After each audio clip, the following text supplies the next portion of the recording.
I tell my students, and by students in this decision, I usually mean my current editors, because they get to inform the process.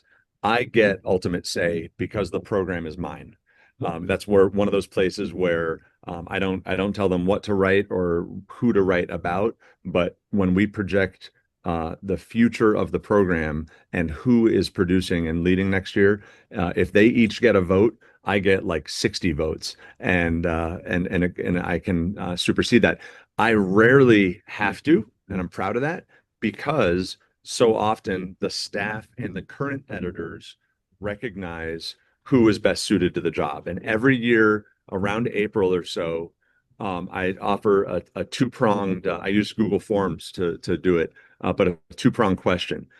Put yourself out there if you would like to be considered for an editor-in-chief or other editor role, and tell me what you're interested in and where you think your strengths and weaknesses lend themselves, and talk to me about that a little bit, and fill out a couple of questions.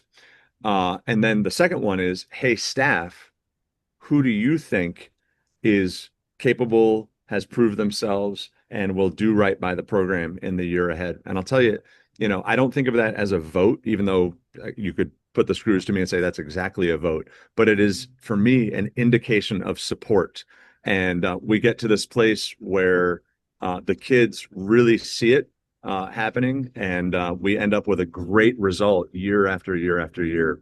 So I'll tell you, we had 40 kids. Some didn't respond to the survey. Had 40 kids respond about that who should lead question this year.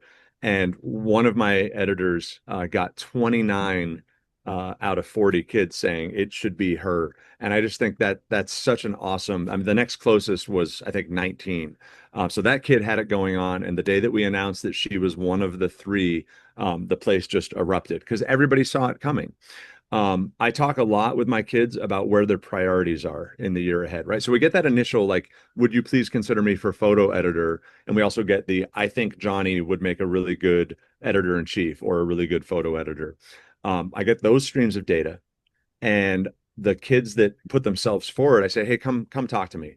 And interview, you could call it that. For me, it's more of a chat.